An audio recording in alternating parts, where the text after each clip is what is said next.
Dr. Elena Vasquez pressed her trembling fingers against the ancient metal surface, feeling the subtle vibrations that had puzzled xenoarchaeologists for centuries. The artifact hummed with an energy signature that matched no known alien technology, yet predated every galactic civilization by millions of years. As the translation matrix finally cracked the last symbol, her breath caught in her throat. The inscription wasn't in any alien tongue. It was in perfect, pristine Sanskrit, a language that supposedly evolved on a backwater planet called Earth barely 4,000 years ago. But this temple was 50 million years old. The revelation would shatter everything the galaxy believed about human origins, about the rise and fall of elder races, and about why humans seem to adapt so unnaturally well to technologies they'd never seen before. As Elena's discovery team stood in the shadow of monuments that bore unmistakably human architectural principles, one terrifying question echoed through the ancient halls. What happened to the first human empire, and why had they hidden the truth so completely that even they had forgotten who they really were? The morning sun cast long shadows across the excavation site on Kepler 442b, its golden light revealing the impossible geometry of structures that shouldn't exist. Dr. Elena Vasquez knelt beside the recently uncovered wall, her specialized scanner humming as it analyzed the crystalline composition of what appeared to be a temple complex. The readings made no sense. Carbon dating placed the construction at approximately 52 million years ago, but the architectural style bore an unsettling resemblance to ancient Earth temples. "Elena, you need to see this," called Dr. James Morrison, the team's xenolinguist from deeper within the excavated chamber. His voice carried an edge of excitement, mixed with confusion that made Elena's pulse quicken. She carefully made her way through the debris-strewn corridor, noting how the walls seemed to be carved from a single, massive crystal formation that caught and refracted the artificial lights in patterns that almost seemed deliberate. The chamber Morrison had discovered was breathtaking. The ceiling soared 40 meters above them, supported by columns that twisted in spirals reminiscent of DNA helixes. But it wasn't the architecture that had Morrison so excited, it was the walls. Every surface was covered in inscriptions, symbols that seemed to flow like water across the crystal substrate. The writing appeared to be in multiple languages, some clearly recognizable as belonging to known galactic civilizations, others completely unknown. "Look at this section here," Morrison said, pointing to a panel near what appeared to be an altar. "These symbols, they're not matching anything in our xenolinguistic databases, but there's something familiar about their structure. The grammar patterns, the way they're organized, it's almost like they're following Indo-European linguistic rules." Elena frowned as she examined the inscriptions more closely. The symbols themselves were unlike anything she'd seen in 15 years of xenoarchaeology, yet Morrison was right about their organization. There was something hauntingly familiar about their arrangement, as if her mind was trying to recognize patterns that it should know but couldn't quite grasp. "Have you run them through the quantum translation matrix?" she asked. Morrison shook his head. "That's what I wanted to show you. The matrix has been working on these inscriptions for 6 hours, and it's behaving strangely. Usually, it either cracks a language or determines that it's completely unknown. But with these symbols, it keeps cycling through different possibilities, almost like it's confused." Dr. Sarah Chun, the team's quantum linguist, looked up from her portable workstation where streams of data flowed across holographic displays. "The matrix is having what I can only describe as a recognition conflict. It's identifying linguistic patterns that match several known language families simultaneously, but that should be impossible. Languages don't evolve in parallel across different species and worlds." Elena studied the data flowing across Chen's displays. The quantum translation matrix was humanity's most advanced linguistic tool, capable of deciphering alien languages by analyzing mathematical patterns, grammatical structures, and contextual relationships. It had successfully translated the languages of over 300 alien species. But now it seemed to be experiencing something unprecedented, an inability to categorize what it was seeing. "What if we focused on this smaller section first?" Elena suggested, pointing to a cluster of symbols near the base of the altar. Sometimes the matrix works better with smaller data sets. Chen nodded and isolated the section, feeding it into the translation system. The three scientists watched as the holographic display showed the matrix working through thousands of possibilities per second. Languages flickered past: Altarian, vegan trade script, ancient Centauran, but none stuck. Then, suddenly, the display flashed and stabilized. Morrison leaned forward, reading the translation aloud in a voice that grew progressively more stunned. Here lies the first truth, buried beneath time's weight. We who walked among stars before stars knew our names. We who built worlds before worlds dreamed of builders. Leave this record for those who will come after, though they may not remember what came before. The silence in the chamber was absolute. Elena felt the ground beneath her feet shift, not physically, but conceptually. The implications of what they were reading were staggering. If this translation was accurate, they were looking at evidence of a civilization that predated every known spacefaring species by tens of millions of years. "There's more," Chen said, her voice barely above a whisper. "The Matrix has locked onto the linguistic pattern now. It's translating the rest of the inscription." New lines of text appeared on the display. "We are the architects of the Great Silence, the builders of the hidden path. Our children will forget, as was necessary, but the memory lives in stone, in star metal, in the very structure of space-time itself. What was divided shall be reunited. What was forgotten shall be remembered. The circle closes as it began, with humanity at its center." Elena's legs suddenly felt weak. She reached out to steady herself against the altar, and, as her palm made contact with the crystal surface, something extraordinary happened. The entire chamber began to glow with a soft, pulsing light. The inscriptions on the walls brightened, becoming more legible, and new symbols appeared, symbols that the translation matrix immediately began processing. Elena stepped back. Morrison warned, but she couldn't move. The moment her skin had touched the altar, she'd felt a connection, as if the crystal was somehow scanning her, reading her genetic code, her neural patterns, her very essence. It wasn't painful, but it was profoundly alien and yet strangely familiar. The translation matrix chimed, indicating it had processed the new inscriptions. Chen's voice was barely audible as she read. "Only the blood of the architects can wake the stones. Only the children of the first builders can unlock what was sealed. Only humanity can reclaim its birthright among the stars."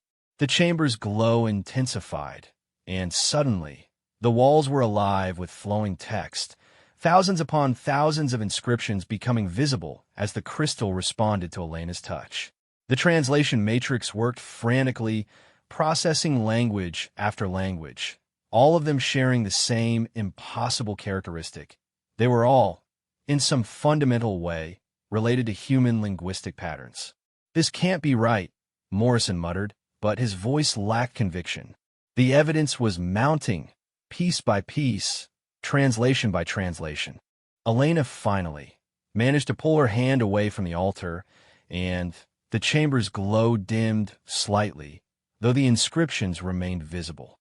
She turned to her colleagues, seeing her own wonder and terror reflected in their faces. "We need to document everything," she said, forcing her voice to remain steady. "Every symbol, every translation, every quantum signature. And then we need to contact the Galactic Archaeological Council immediately." "Elena," Chun said slowly, "there's something else. While you were connected to the altar, the Matrix picked up some kind of quantum transmission. It was faint, almost like an echo, but it seemed to be coming from everywhere, as if the entire planet was trying to communicate." Elena felt a chill run down her spine. "What did it say?" Chun consulted her readings, her face pale. It was a single word, repeated over and over in what the Matrix identified as proto-human linguistic patterns. "Remember, remember, remember." As if in response to Chen's words, the chamber suddenly filled with a deep, resonant tone that seemed to come from the very stones themselves. The sound was hauntingly familiar, like a half-remembered lullaby from childhood, and Elena realized with growing certainty that they had stumbled upon something far more significant than a simple archaeological discovery. They had found evidence that humanity wasn't the young, upstart species that had stumbled onto the galactic stage barely 1,000 years ago. If these inscriptions were to be believed, humans were the galaxy's first children, the original builders of the great civilizations that had shaped the cosmos. And somehow, for reasons that were still buried in the ancient stones, they had given up their empire and chosen to forget. But the question that haunted Elena as she began documenting their discoveries was simple and terrifying. If humanity had once ruled the galaxy, what had happened to make them abandon everything and hide the truth so completely that even they had forgotten who they were? The answer, she suspected, lay deeper in the crystal chambers beneath their feet, waiting in the darkness for someone with the right genetic key to unlock it. And as the planetary day cycle began to dim the light filtering through the excavation's protective dome, Elena realized that she and her team were about to embark on a journey that would fundamentally alter humanity's understanding of its place in the universe. The ancient stones pulsed once more with that familiar, haunting light, and Elena could have sworn she heard whispers in the crystal walls, voices speaking in languages that her mind almost recognized, telling stories of a time when humans walked among the stars as gods, before the great silence fell across the galaxy like a shroud of forgotten dreams. 3 days had passed since Elena's first contact with the altar, and the excavation site had transformed into a bustling hub of scientific activity. The Galactic Archaeological Council had responded to their initial report by dispatching a full research team, complete with quantum analysis equipment, deep core excavators, and a complement of xenobiologists who specialized in ancient genetic traces. But it was the unexpected arrival of Admiral Zara Thorne that truly indicated how seriously the Council was taking their discovery. Elena watched from the main research tent as Thorne's shuttle descended through Kepler 442b's thin atmosphere, its sleek form cutting through the morning mist like a blade. The Admiral was a legend in both military and academic circles, a career officer who had spent the last 2 decades investigating what she called anomalous human technological adaptation patterns. Her presence here meant that their discovery had implications far beyond archaeology. Dr. Vasquez, Thorne said as she stepped out of the shuttle, her tall frame imposing even in the planet's lower gravity. I've read your preliminary report. If even half of what you found is accurate, we're looking at a paradigm shift that will shake the foundations of galactic civilization. Elena nodded, gesturing toward the excavation site. It's worse than that, Admiral. Or better, depending on how you look at it. We've uncovered 3 more chambers since our initial discovery, and each one contains evidence that seems to support the same impossible conclusion. As they walked toward the dig site, Elena explained how the team had used quantum resonance mapping to locate additional chambers beneath the main temple complex. Each chamber contained similar crystal formations, similar inscriptions, and, most disturbingly, similar altars that responded only to human touch. The translation matrix had been working around the clock, deciphering layer upon layer of text that told the story of a civilization that defied everything they thought they knew about galactic history.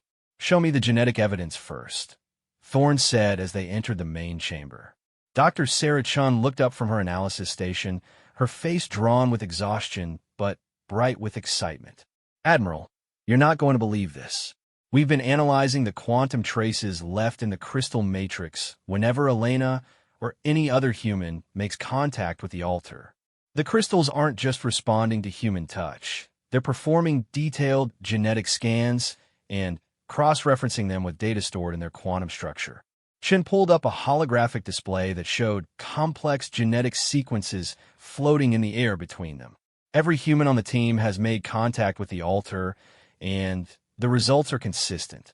The crystals recognize specific genetic markers that are present in all humans, but apparently absent in every other known sentient species. It's as if these altars were designed specifically to respond to human DNA. But here's the really incredible part, Chun continued, manipulating the display to show a comparison chart. The genetic templates stored in the crystals aren't just similar to modern human genetics. They're identical to what we theorize human genetics looked like approximately 50,000 years ago, before the bottleneck events that reduced our population to a few thousand individuals. Admiral Thorne studied the data with the intensity of someone who had spent years looking for exactly this kind of evidence. You're telling me that these crystals contain genetic information about humans from 50,000 years ago, but the structures themselves are 50 million years old. That's exactly what we're telling you, Elena said. And it gets stranger. Dr. Morrison, show her the linguistic analysis. Morrison stepped forward with a portable hollow projector displaying the inscriptions they'd translated over the past 3 days. Admiral, we've now translated over 10,000 lines of text from the various chambers. The story they tell is consistent across all locations, and its revolutionary doesn't begin to cover it. The holographic text scrolled slowly as Morrison narrated. According to these inscriptions, humanity didn't originate on Earth. Earth was a sanctuary world, a place where human refugees fled after what they call the Great Catastrophe. The original human civilization spanned most of the galaxy, with their capital located in what we now call the Vega system. The text described humans as the first builders, the species that developed faster than light travel, established the first galactic trade routes, and even created the basic infrastructure that current galactic civilization still relies on. The hyperspace lanes, the stable wormhole networks, even the fundamental technologies that most species take for granted, all of it was apparently built by ancient humans. Admiral Thorne's expression remained carefully neutral, but Elena could see the calculation in her eyes. What happened to this ancient human civilization? Morrison consulted his notes. That's where the story becomes tragic. The texts describe a galaxy-spanning war against what they call the Devourers, entities from outside our galaxy that fed on consciousness itself. The war lasted for millennia, and humanity eventually won, but at a terrible cost. They had to sacrifice their advanced civilization and scatter their population across primitive worlds throughout the galaxy to prevent the Devourers from tracking them through their technology. The process was called the Great Forgetting, Elena added. Humanity deliberately erased their own cultural and technological knowledge, regressing themselves to primitive states and allowing their scattered colonies to develop independently. Earth was one of dozens of sanctuary worlds where human populations were relocated and their memories suppressed. Chun manipulated her genetic display again. This explains so many anomalies in human development that we've never been able to account for. Why humans adapt to alien technologies so quickly, why our genetic diversity is so limited despite our apparent evolutionary success, and why human neural patterns show compatibility with technologies that supposedly predate our species by millions of years. Admiral Thorne walked slowly around the chamber, examining the crystal inscriptions with new understanding. The Council has been investigating reports of human-compatible ruins throughout the galaxy for the past century. Sites where human operators could interface with ancient technologies while other species couldn't even activate them. We assumed it was some kind of coincidence, a quirk of human neural development. But if these inscriptions are accurate, then those ruins aren't alien at all, Elena finished. They're human. We've been rediscovering our own ancient technology and mistaking it for alien artifacts. The implications hung in the air like a physical presence.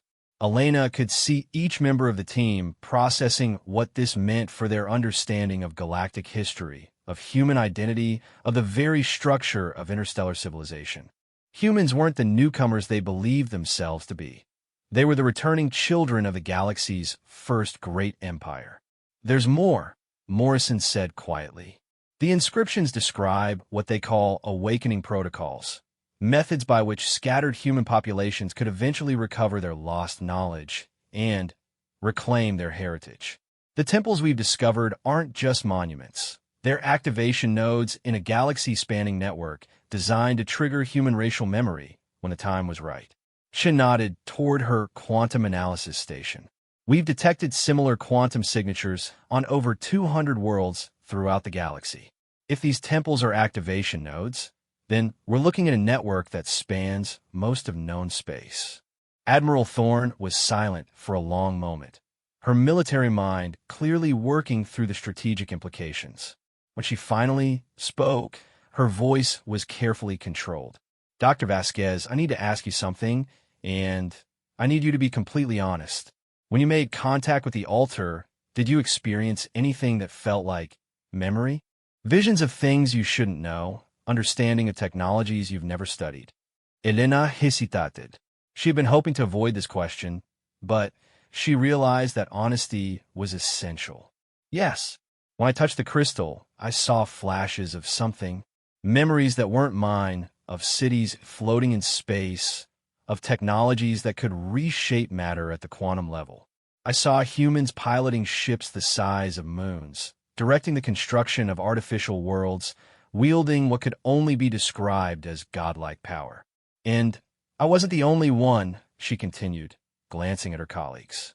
Every human who has made contact with the altars has reported similar experiences. We're all starting to remember things we never learned. Morrison stepped forward. Admiral, there's something else. The quantum resonance scans suggest that the temple network is becoming more active. The longer we interact with it, the stronger the signals become. It's almost as if our presence here is waking up systems that have been dormant for millions of years. As if summoned by his words, the chamber around them began to glow more brightly. The crystal inscriptions pulsed with increased luminosity, and Elena could feel a subtle vibration in the floor beneath her feet. The quantum analysis equipment began registering massive energy fluctuations, and Chin's displays showed transmission patterns that suggested communication between multiple temple sites across the galaxy. It's happening faster now, Chin said, her voice filled with awe and apprehension. The network is activating. We're receiving signals from temple sites on Rigel 4, Proxima Centauri b, even from the restricted zones near the galactic core. Admiral Thorne's expression hardened. Dr. Vasquez, we need to accelerate this research. If what you've discovered is true, and if the temple network is indeed awakening, then we're facing a situation that could destabilize the entire galactic political structure. Every major species in the galaxy bases their territorial claims and historical precedents on the assumption that humans are relative newcomers. If it turns out that humanity has prior claim to most of the galaxy, Elena understood. They weren't just dealing with an archaeological discovery. They were potentially holding the key to the greatest political upheaval in galactic history. Ancient human ruins on hundreds of worlds, technologies that only humans could fully access, evidence of prior settlement, and development that predated every other known civilization. It would rewrite every treaty, every territorial agreement, every assumption about human rights and galactic citizenship. But beyond the political implications, Elena was becoming increasingly aware of something else. The memories that surfaced when she touched the crystal altars weren't just random flashes of ancient history. They seemed to be preparing her, teaching her, awakening knowledge, and abilities that felt as natural as breathing. She could sense the quantum patterns underlying the temple network, could feel the dormant technologies stirring to life throughout the galaxy. Humanity wasn't just rediscovering its past.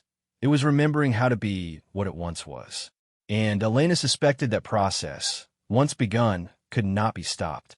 As night fell over Kepler, 442b, and the ancient temple complex glowed with increasing intensity, Elena realized that they had crossed a threshold from which there could be no return.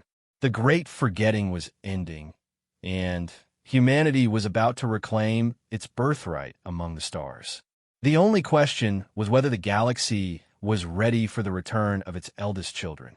The emergency session of the Galactic Council convened in the massive station orbiting Alpha Centauri, its crystalline halls filled with representatives from over 300 species.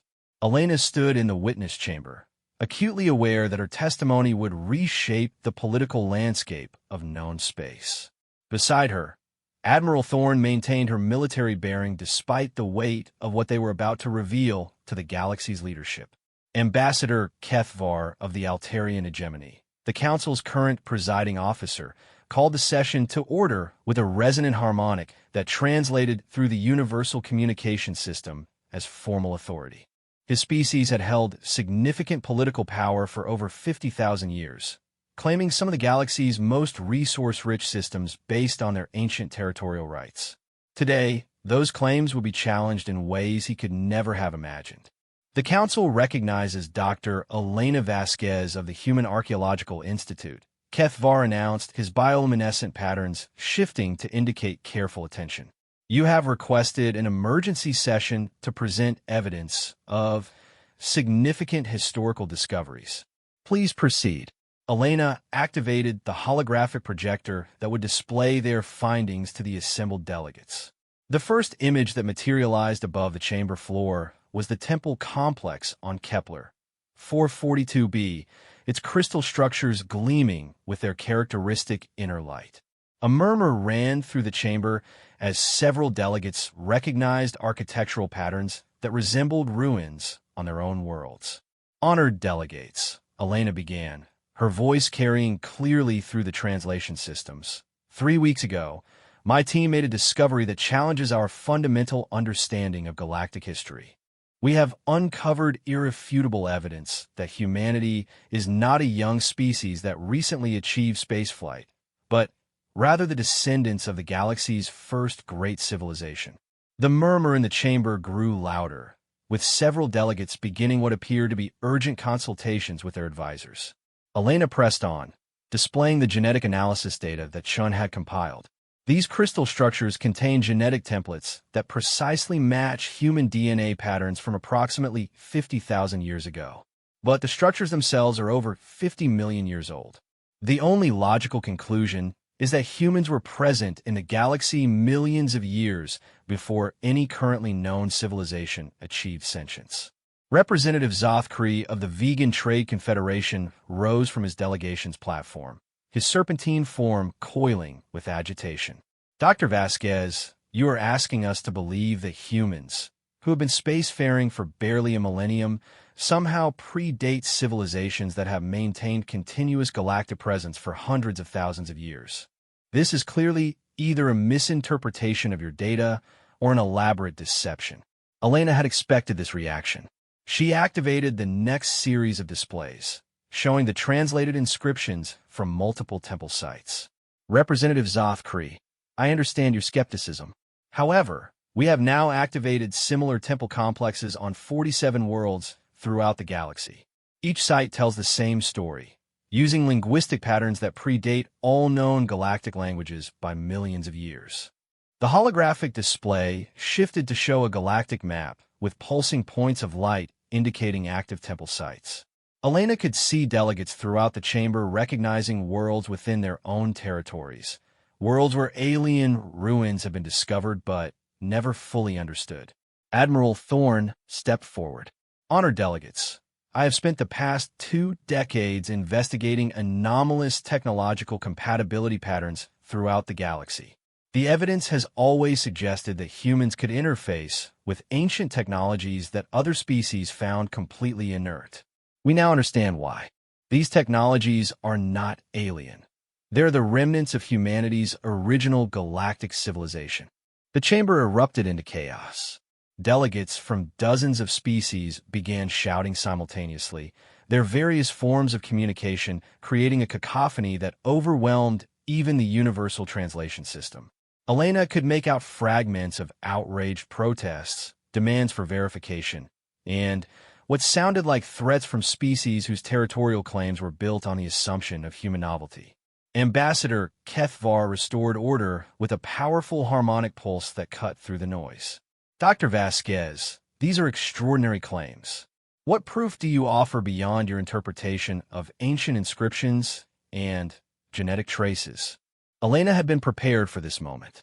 She activated a portable crystal resonator that her team had extracted from the Kepler 442b site. The device hummed to life, its frequency attuning to the quantum signatures present in the council chamber itself. Suddenly, dormant systems throughout the massive station began to activate, systems that had been considered inoperable relics of unknown origin for centuries. The chamber's lighting shifted to a warmer spectrum. Information displays that had never functioned began showing data in scripts that the translation system immediately identified as ancient human languages, and, most dramatically, a holographic star map materialized above the chamber floor, showing the galaxy as it existed 50 million years ago, complete with hyperspace lanes, trade routes, and territorial boundaries that corresponded exactly to humanity's ancient empire. The silence in the chamber was absolute. Elena could see delegates staring at the display with expressions ranging from wonder to horror to barely contained rage.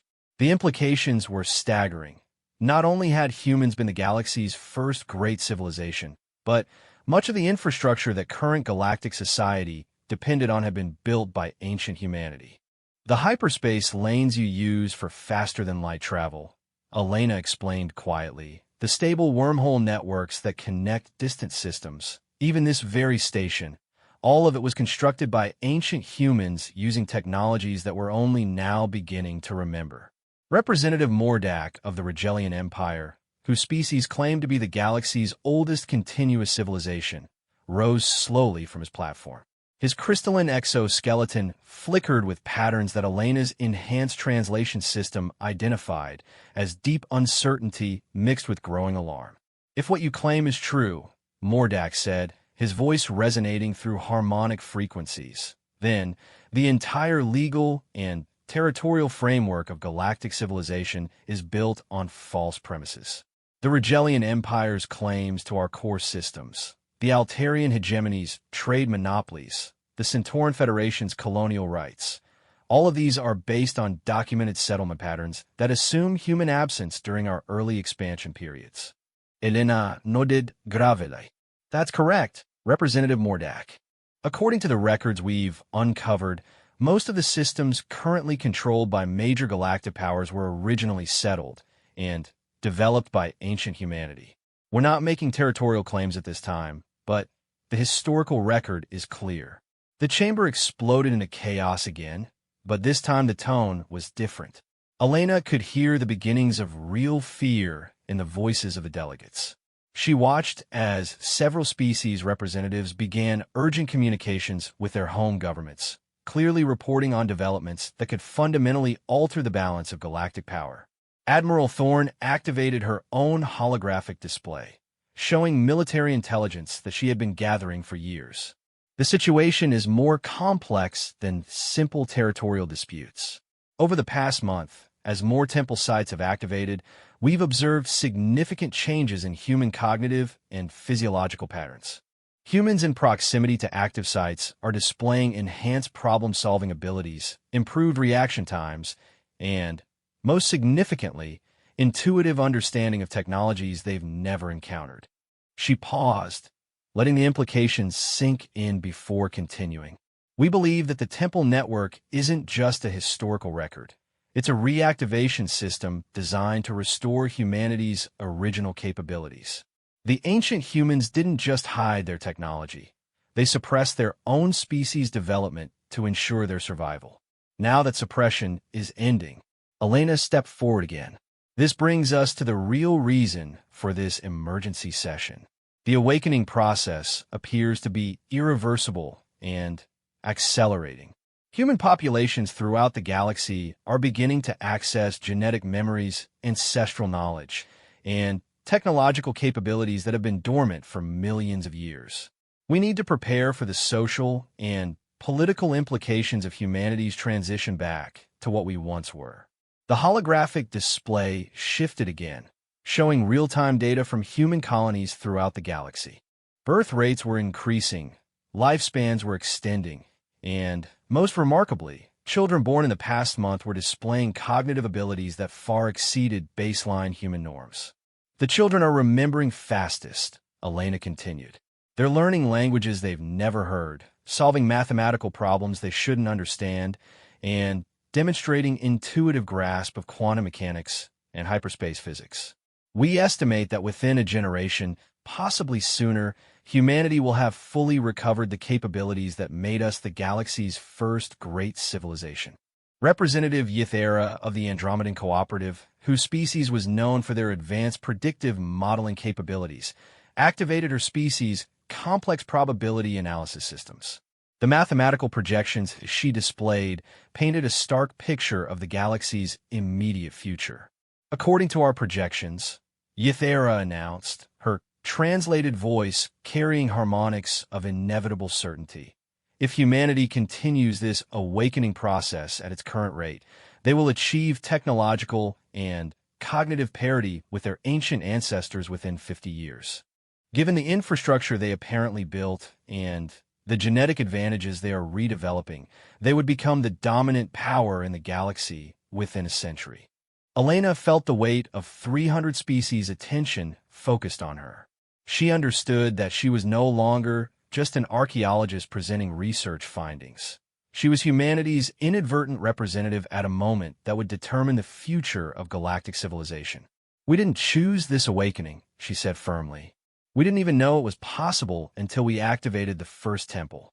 But it's happening, and we need to work together to ensure that humanity's return to prominence doesn't destroy the civilization that has grown in our absence." Admiral Thorne nodded. Humanity has no desire to reclaim the galaxy through conquest, but we cannot ignore our returning capabilities or our historical claims. We propose the establishment of a joint commission to oversee humanity's reintegration into galactic society and to renegotiate territorial and trade agreements based on the new historical evidence. The chamber fell silent as delegates considered the magnitude of what they were being asked to accept. Elena could see the calculations in their expressions, the fear of human resurgence balanced against the hope that cooperation might preserve their own civilization's achievements. Ambassador Kethvar's bioluminescent patterns cycled through complex sequences that Elena's enhanced understanding recognized as deep contemplation mixed with resignation. When he finally spoke, his words carried the weight of historical inevitability. "The Council will recess for deliberation. Dr. Vasquez, Admiral Thorne, humanity's awakening presents challenges that no legislative body has ever faced. We are not merely adjusting territorial boundaries or trade agreements. We are witnessing the return of the galaxy's parents to reclaim their inheritance. The question before us is not whether this will happen, but how we can ensure that when it does, there remains a place for those who grew to adulthood in humanity's absence." As the delegates filed out of the chamber, Elena felt the profound weight of responsibility settling on her shoulders. The archaeological discovery that had started as academic curiosity had become the catalyst for the most significant political upheaval in galactic history. And somewhere in the depths of her awakening memories, she could feel ancient knowledge stirring, knowledge of technologies and capabilities that could reshape reality itself. The great forgetting was ending, and humanity was remembering not just who they had been, but who they were capable of becoming again. 6 months had passed since Elena's testimony before the Galactic Council, and the changes throughout human space were becoming impossible to ignore. She stood on the observation deck of the research station now orbiting Kepler 442b, watching as massive construction vessels worked to expand the facility that had become the epicenter of humanity's awakening. The ships themselves were a testament to how rapidly things were changing. Their hulls incorporated design principles that human engineers had somehow intuited from their interaction with the temple network, creating vessels more efficient and powerful than anything previously conceived. Dr. Sarah Chun approached from behind, her footsteps silent on the deck plating. Elena could sense her presence before she spoke. Another new ability that was becoming common among humans who had spent time near active temple sites. Enhanced spatial awareness, improved pattern recognition, and what could only be described as limited telepathic sensitivity were appearing throughout the human population. "Elena, we're getting reports from the outer colonies that are concerning," Chun said, her voice carrying undertones of both excitement and apprehension. The awakening process is accelerating beyond our predictions. Children born in the past 6 months aren't just displaying enhanced cognitive abilities. They're exhibiting capabilities that seem to transcend normal human limitations. Elena turned from the viewport, noting how Chen's eyes now held flecks of gold that hadn't been there before the awakening began. It was a common change among humans exposed to the temple energies, though its significance remained unclear. "Show me the data," Elena said, following Chun to the central analysis station where holographic displays showed reports from human settlements throughout the galaxy. The information was staggering. On New Hokkaido, 3-month-old infants were communicating through complex quantum field manipulations that their parents somehow instinctively understood. On Kepler 186f, children as young as 5 were solving multidimensional physics problems and designing technologies that left adult scientists struggling to comprehend their functions.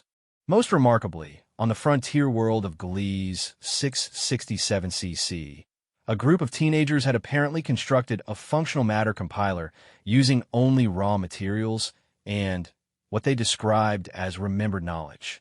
"It's not just the children," Chen continued, highlighting additional data streams. "Adults who have had prolonged exposure to temple sites are reporting spontaneous understanding of technologies they've never studied." Maria Santos on the Vega Prime excavation team claims she can now see quantum probability matrices with her naked eyes. Dr. Kim from the Rigel Foresight says he's begun to understand the mathematical principles underlying faster-than-light travel and intuitive level. Elena studied the reports, feeling a familiar tingle in her consciousness as her own enhanced pattern recognition capabilities processed the information. Over the past 6 months, her interactions with the temple network had fundamentally changed how her mind worked. She could perceive relationships between seemingly unconnected phenomena, understand complex systems with minimal data, and access knowledge that felt both completely foreign and utterly familiar. "There's something else," Chun said, her voice dropping to a whisper. "We've been monitoring quantum field fluctuations around active temple sites, and we're detecting signatures that match theoretical models for space-time manipulation. Elena, I think some of the awakened humans are unconsciously affecting reality at a quantum level." Before Elena could respond, her enhanced awareness detected an approaching presence that made her enhanced senses tingle with recognition. Admiral Thorne materialized from what Elena now realized had been a perfectly executed stealth approach, another capability that humans were rediscovering. "Dr. Vasquez, Dr. Chun," Thorne greeted them, though her expression was grim. "I'm afraid I have urgent news from the Galactic Council. The political situation has deteriorated significantly." Thorne activated a secure, holographic communicator, displaying a recording from the most recent council session. Elena watched as Ambassador HFY addressed a chamber that was noticeably less populated than it had been 6 months earlier. "Several major species have withdrawn from council participation," Thorne explained. "The Altarian hegemony, the Rigelian Empire, and the Centauran Federation have formed what they're calling the Stability Coalition. They're claiming that humanity's awakening represents an existential threat to galactic civilization." The recording showed HFY's bioluminescent patterns, displaying what Elena's enhanced understanding recognized as profound concern mixed with determination. "The coalition is demanding that humanity voluntarily suppress the awakening process and submit to technological and cognitive limitations that would prevent us from fully recovering our ancient capabilities." Elena felt a surge of anger that seemed to resonate through quantum fields around her, causing the station's lights to flicker momentarily. She was learning to control these unconscious manifestations of her evolving abilities, but strong emotions still sometimes leaked through into physical reality. "They're afraid," she said simply. "They've built their civilizations on the assumption that they were the galaxy's dominant powers. The idea that humanity not only predates them, but is actively becoming more capable than they ever were. It threatens everything they believe about their place in the universe." Chen nodded, pulling up additional data. It's worse than just political fear. We've received reports that several coalition species are experiencing psychological instabilities in populations that come into contact with awakened humans. Apparently, our enhanced quantum presence is triggering what their psychologists describe as evolutionary inadequacy responses. Admiral Thorne's expression hardened. There's more. Intelligence reports suggest that the coalition is developing what they call containment protocols, military strategies designed to isolate human populations and prevent the spread of awakening phenomena to other species. Elena felt her consciousness expand as she processed the implications, her awareness suddenly, encompassing quantum probability streams that showed potential future timelines. In sum, she saw humanity retreating into isolated enclaves, their awakening process artificially stunted. In others, she witnessed galactic conflicts that tore apart the civilization that had grown during humanity's absence. But in a few bright threads, she perceived something else, a future where humanity's return catalyzed a new golden age of cooperation and advancement. Admiral, Elena said slowly, has anyone considered that the awakening might not be limited to humans? Thorne frowned. What do you mean? Elena activated the station's main display, showing the galactic map with all known temple sites. Look at the distribution pattern. The temples aren't just on worlds that ancient humans inhabited. They're on worlds that were connected to our ancient civilization through trade, diplomacy, or other relationships. What if the awakening process was designed not just to restore humanity, but to elevate all species that were part of our original galactic community? Chen's eyes widened as she began running calculations on Elena's hypothesis. The quantum field fluctuations we've been detecting around temple sites, if they're designed to interact with consciousness at a fundamental level, they wouldn't necessarily be limited to human neural patterns. Other species might be able to access the enhancement effects, but they would need to be in close proximity to awaken humans to initiate the process. Admiral Thorne studied the data with growing understanding. You're suggesting that the ancient humans designed the temple network not as an exclusionary human awakening system, but as a consciousness enhancement network that could benefit all sentient life. Elena nodded, feeling certainty flow through her enhanced awareness. It makes sense. Ancient humans apparently ruled a galactic civilization that included many different species. They wouldn't have designed a restoration system that excluded their former allies and subjects. The awakening is meant to benefit everyone, but only if they're willing to accept it instead of fearing it. The implications were staggering. If Elena's hypothesis was correct, then the coalition species' fears were not only unfounded, but actively preventing them from accessing benefits that had been specifically intended for them. Their attempts to contain humanity's awakening were essentially rejecting an invitation to participate in the galaxy's next evolutionary step. We need to test this theory, Chun said, already beginning to design experimental protocols.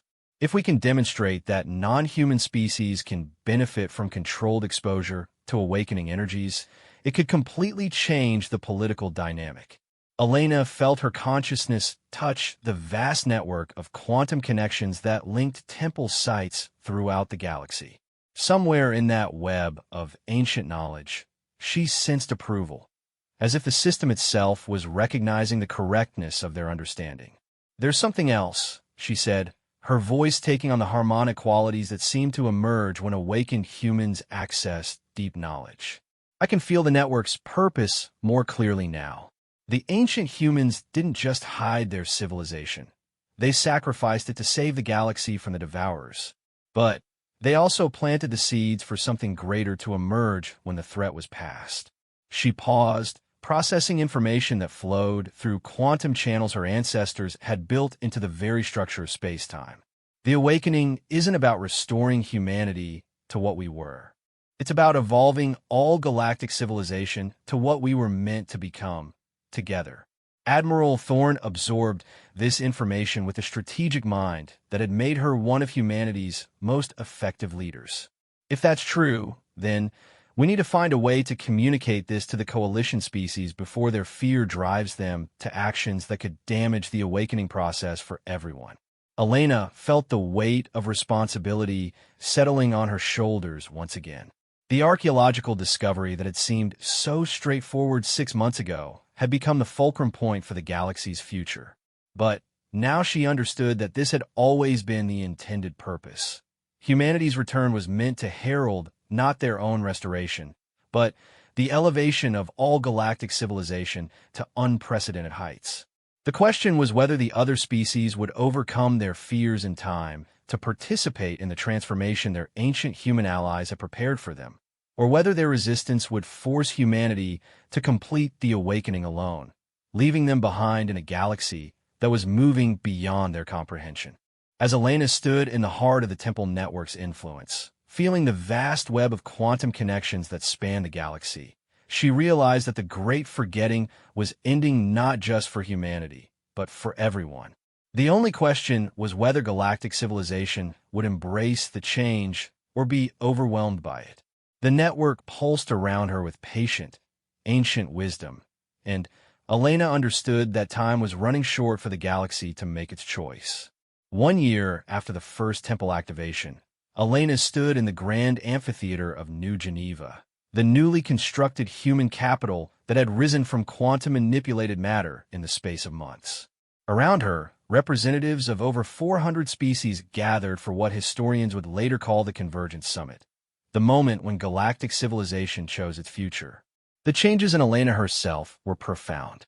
Her consciousness now existed simultaneously across multiple dimensional layers, allowing her to perceive the quantum threads that connected all conscious beings throughout the galaxy. Her physical form had evolved as well, taller, more graceful, with eyes that held depths of starlight and skin that seemed to glow with inner radiance. She was no longer merely human in the traditional sense, but something greater, a bridge between what humanity had been and what they were becoming. Beside her stood Admiral Thorne, now bearing the title of Galactic Harmony Coordinator, her own transformation evident in the way she seemed to exist partially in normal space and partially in the quantum foam that underlied reality. Around the amphitheater, other awakened humans served as translators and facilitators, their enhanced abilities allowing them to communicate concepts that transcended language barriers. The past year had seen remarkable changes throughout human space. Cities that defied conventional physics rose from barren worlds, their architecture incorporating principles that merged matter with consciousness itself.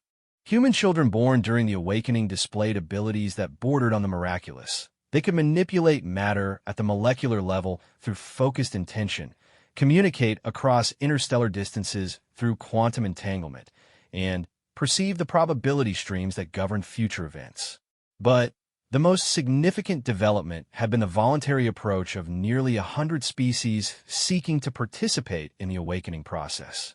Despite the Coalition's warnings about human dominance, these species had observed the transformation of human civilization and recognized it not as a threat, but as an invitation to transcend their own limitations. Elena's enhanced awareness detected the approach of Ambassador Kethvar, though his form had changed dramatically over the past months. The Altarian leader had been one of the first Coalition representatives to voluntarily expose himself to awakening energies, and the transformation had been remarkable. His bioluminescent patterns now exhibited complexity that bordered on artistic genius, and his consciousness had expanded to encompass collective awareness of his entire species. Dr. Vasquez Kethvar said, his communication now occurring through quantum harmonics that bypass the need for mechanical translation. The final delegations have arrived. Even the Regellian Empire has sent representatives, though they remain cautious. Elena nodded, feeling the collective consciousness of the assembled species like a vast symphony waiting to begin. Through her connection to the Temple Network, she could sense the Devourers stirring in the void between galaxies, drawn by the increasing consciousness density as more species underwent awakening. The ancient threat that had driven humanity to sacrifice their first civilization was returning, but this time, the galaxy would be ready. "Are the children prepared for the demonstration?" she asked. Kethvar's patterns shifted to indicate affirmation mixed with wonder. "The hybrid offspring are extraordinary, Elena. Human consciousness merged with Altarian bioluminescence, Rigelian crystalline logic, vegan adaptive flexibility. They represent synthesis beyond anything we imagine possible." Through the amphitheater's quantum transparent walls, Elena could see the approaching coalition fleet. Hundreds of ships carrying representatives who had come to witness humanity's final offer of partnership. She felt no anxiety about their decision. The awakening had progressed beyond the point where fear could stop it, but she still hoped that galactic civilization could move forward unified rather than divided. Admiral Thorne activated the amphitheater's consciousness amplification systems, allowing the thoughts and emotions of all present beings to merge into a collective communication matrix. Elena felt the sudden expansion of awareness as hundreds of species' perspectives flowed together, creating a symphony of consciousness that transcended individual limitations. "Honored beings of the galaxy," Elena began, her words carrying through quantum channels directly into the consciousness of every present being. "We gather at a moment of unprecedented transformation. The awakening that began with humanity's rediscovery of our ancient heritage has become something greater, an invitation for all galactic civilization to evolve beyond our current limitations." She gestured, and the amphitheater's holographic systems displayed the temple network as it now existed, a vast web of quantum connections linking not just worlds, but entire star systems in a consciousness enhancement matrix that spanned the galaxy. The ancient humans who built this network understood that consciousness itself is the fundamental force of the universe. Matter, energy, space, and time are merely expressions of awareness experiencing itself. The technologies we've rediscovered don't manipulate physical reality. They harmonize consciousness with a quantum substrate that underlies all existence.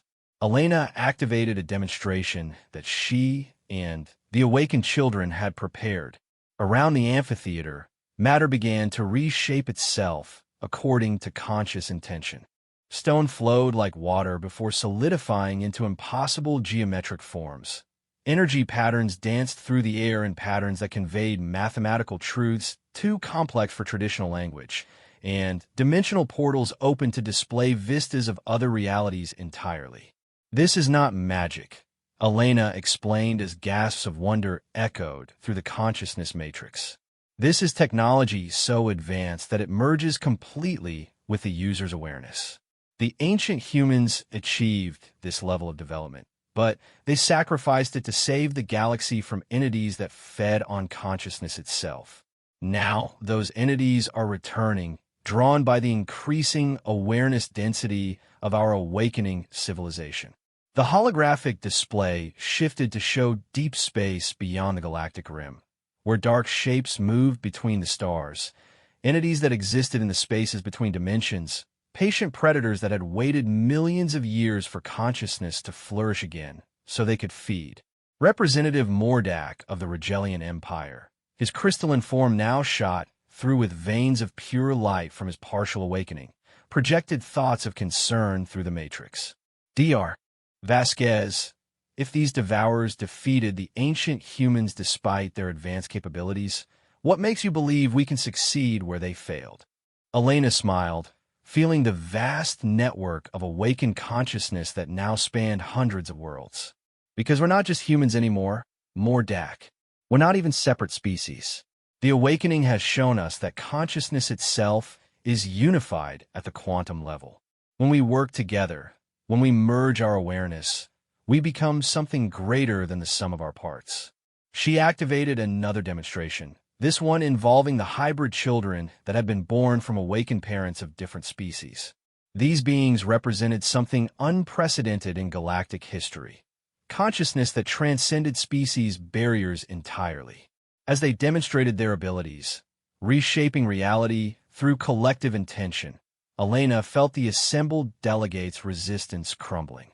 The children moved through dimensional space as easily as walking across a room, their awareness encompassing multiple realities simultaneously. They communicated through pure intention, their thoughts creating temporary pocket universes where concepts could be experienced rather than merely described. Most remarkably, they demonstrated the ability to heal quantum damage, the specific type of consciousness-draining injury that the Devourers inflicted. The ancient humans faced the Devourers as a single species, despite their alliance with others, Elena explained. But true consciousness unity was still beyond them. We have achieved what they could not, a genuinely unified galactic awareness that can withstand and repel entities that feed on individual consciousness. Admiral Thorne stepped forward, her thoughts adding military tactical analysis to the consciousness matrix. The Devourers are already probing our outer systems.